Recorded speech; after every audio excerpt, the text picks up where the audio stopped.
4 is over, with Game Week 5 just on the horizon. Let's take a look at how my wildcard changes went and look at if I'm planning on changing anything in Game Week 5. So, let's just be clear, okay? It didn't go well, right? 41 points, 10 below average. It's frustrating because I actually wildcarded, partially because I wanted to at the time, but also partially to try and catch on some price jumps up and down. I thought that I would potentially get like a 0.5 swing, but some of these players didn't actually change price until during this actual game week. So that's a little bit infuriating, but it is what it is. Let's go through the squad and the transfers that I made. So Dean Henderson with a whopping 1 point because the mighty Leicester scored 2.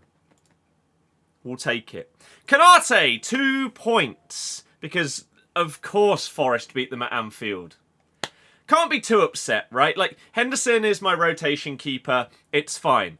Liverpool aren't going to be conceding goals to these kind of teams at home every week. So, again, it's fine.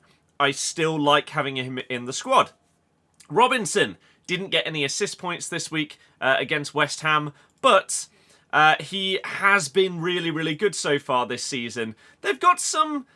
okay, maybe not the easiest fixtures coming up, but Fulham are looking decent going forward, and Robinson is involved in a lot of what they're doing. He's also doing well defensively. It's not like he's giving away a load of fouls and getting booked every single week, so I also don't mind it. He was one that has gone up since the wild card, which is good. Actually, has Canate? He has! So maybe that is not the end of the world. Rico Lewis, because again, why wouldn't Man City concede in the first minute at home to Brentford? Can I be upset at this one? No. However, him only playing 45 minutes is now a worry. Hopefully, it's just going to be a one-time thing. They do have Arsenal and Newcastle up next, so maybe I'll bench him and bring someone else in whilst we're unsure on his starting nature, and then they have this crazy good run. But he has also gone up to 4.7, so we did gain those 0.3 across the 3 defenders. Into the midfield, I'll bring Raheem Sterling. So we'll go through the transfers in a minute or two, but I didn't fully expect him to start against Spurs, but I do expect him to start going forward on that left-hand side. They do have Man City next, but then they have us and Southampton in a row. He could easily get some goal involvement. So I think this is going to be a lovely differential pick, hopefully.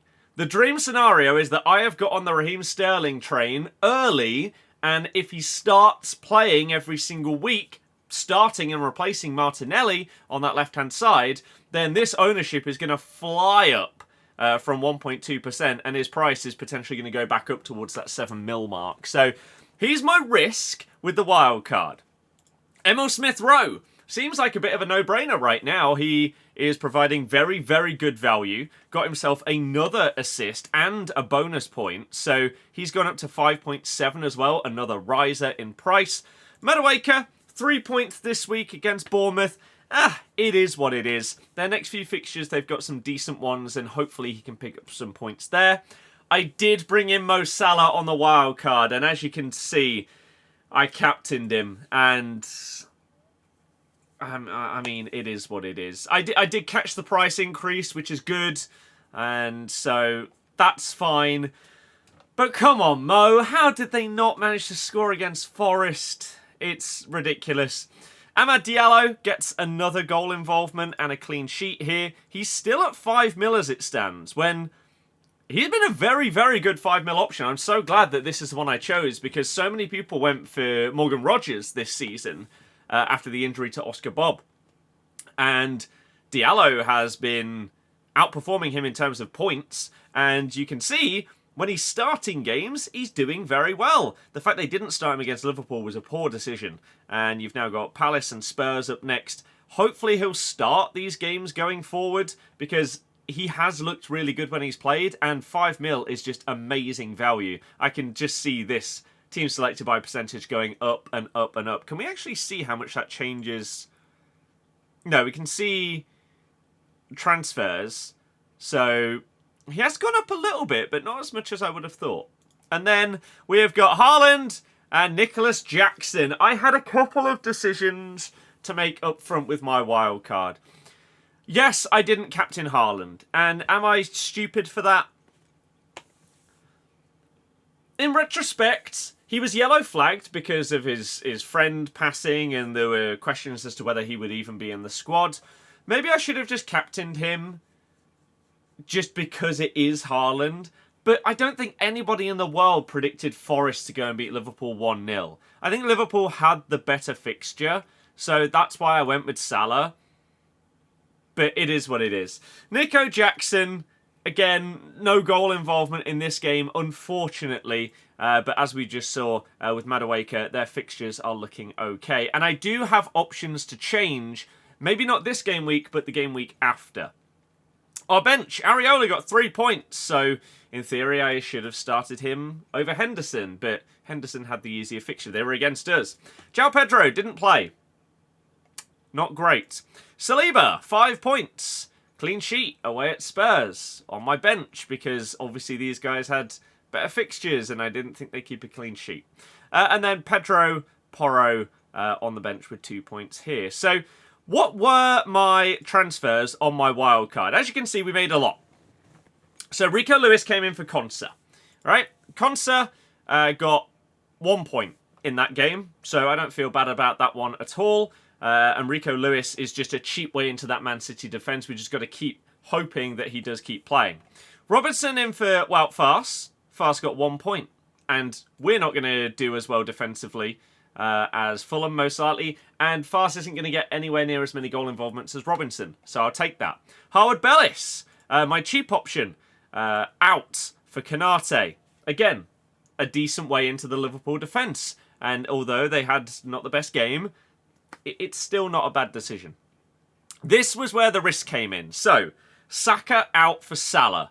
That's fine. Saka did get an assist, and he did end up with 7 points. So, that's not ideal for me that I lost out on the 7 points. But Salah is amazing. So, I can't risk not having him in the team at this point. So, that's what I did.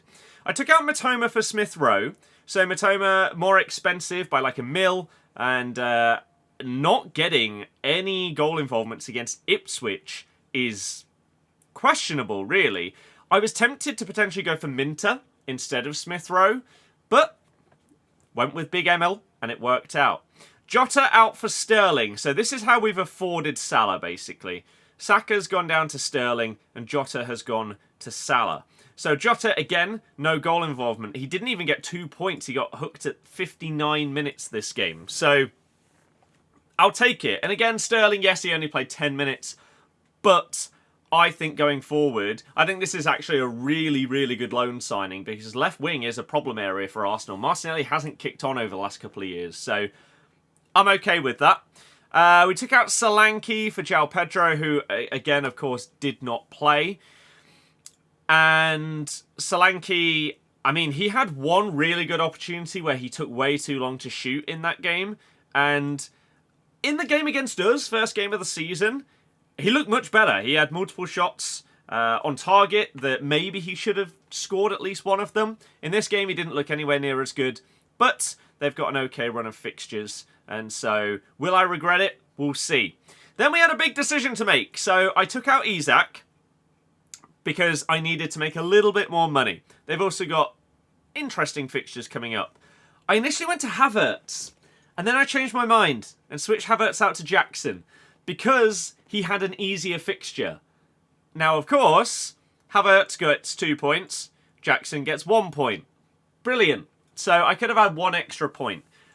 But I do have 0.6 in the bank. So Jackson is 7.6. Havertz is 8.1. So I can still afford to make that move if I want to. Okay? And so I am actually in an okay spot. We've got a decent budget. Again, we caught the price rises and price drops, which is very, very nice for me, which means that we can alter things a little bit more. So I'm very happy that I did do it at the time. It's a shame that it didn't work out that well in terms of the points that we got from that wild card. However, I do really like my squad.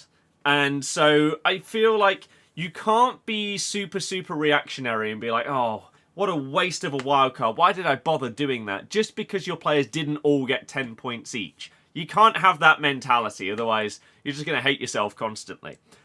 The question ahead of game week 5 is, do we do the switch for Jackson back to Havertz? Because that was the one in my mind that it was going to be, okay, we can switch between these two, use our free transfers and stuff like that. Nicholas Jackson is away at West Ham, who haven't been that great this season. Arsenal have Man City away. So I'm going to keep Nico Jackson up front for this game week, and then maybe we switch out to Havertz for the run of Leicester, Southampton, Bournemouth, because surely there's no world where Arsenal aren't going to destroy us. Southampton can't defend, and Bournemouth as well. So maybe that will be the plan going forward. In terms of other changes here, I think I'm actually okay with what's going on. It's slightly tempting to make a goalkeeper change because they're struggling a little bit so far this season. They're not keeping those clean sheets. And so as rotation options, they're okay. One of them will always have a decent fixture normally. But they're not doing incredible. Sanchez is on 20 points, but people are going to get duped into taking him because he basically saved a penalty. 15 of his 20 points came in one game. So you can't panic and just be like, oh, that guy's up there and he's 4.5. We'll swap him straight out. No. In terms of defenders, I mean, Dallow's up here. Again, 11 points because he got an assist in that game against Southampton. But it's actually been questionable defensive this season. When he's actually been, last season, he was really, really good. In terms of midfielders here, Mbeumo may actually benefit from being pushed a little bit more central with the Wissa injury. So that's one to keep an eye on. He is 7.1 mil though, which isn't cheap. Harvey Barnes is looking decent. When he's getting minutes, he's getting goal involvements. This is 3 goal involvements in 157 minutes. That is really, really good. And he's only costing 6.4 mil. They do have not the greatest run of fixtures coming up, so would you risk bringing him in for that? Maybe, maybe not. But if you've got someone like Madueke, who's currently at 6.6, and you're looking at these fixtures and then thinking, oh, well, okay, maybe he's not doing anything here. Who can we switch out for a decent value that's similar? Harvey Barnes might be an option here. So those are things to look at. In terms of forwards, Watkins finally had a banger of a game and he got 13 points here. I just haven't had Watkins at any point, really. He's not entered my thought process, really, at the start of the season. Maybe before Solanke made his transfer. But after that happened, he always seemed significantly better value. I can't afford to get him in unless I do make other changes here. But I think it would require him to have a couple more really, really good games in order to make me warrant trying to get him in. They do have some good fixtures. I mean, the next 2, he could easily score some more goals. But against Arsenal, West Ham, no. Against us, an assist where I genuinely, I've watched this back probably about 20 times. I swear he doesn't even touch the ball. I don't know how he's managed to get that assist there, but fair enough. He has had big chances in these games, but he's not been good enough at converting them. Even in this 13-point haul, he should have had a hat-trick. He had another chance on his left foot that he dragged wide that was really, really poor. So I'm going to hold off on that right now and see what happens with João Pedro here. Maybe we could look at having a switch out of him for one game week. But we've got a decent budget in the bank. And that idea of maybe switching to Havertz going forward. Maybe a switch to Harvey Barnes. There are opportunities here. But the whole point of the wildcard squad is not to change your entire team and then make 3 transfers and take a points hit the week after. So I think we're going to stick with what we've got here and hope that things improve. Now, in terms of the league, I'm down to 109th. Up top, on 339 points, we've got Nishal Leo, who had 69 points. Nice. Sanchez, Gabriel with 15. huge. They did make the same decision as me and went for the Salah captaincy over Haaland, which, I mean, wow, they would be doing even better if that was not the case. I mean, look how many leagues they're in. They are taking this seriously.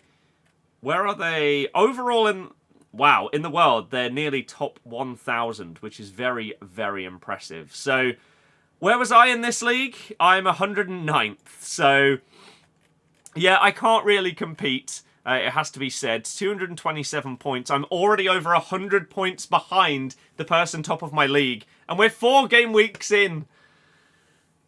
Goodness me. But a new week means new opportunities. Hopefully we can get some more points this week. And I guess the last thing to go through is who's starting, who's going to be benched, etc.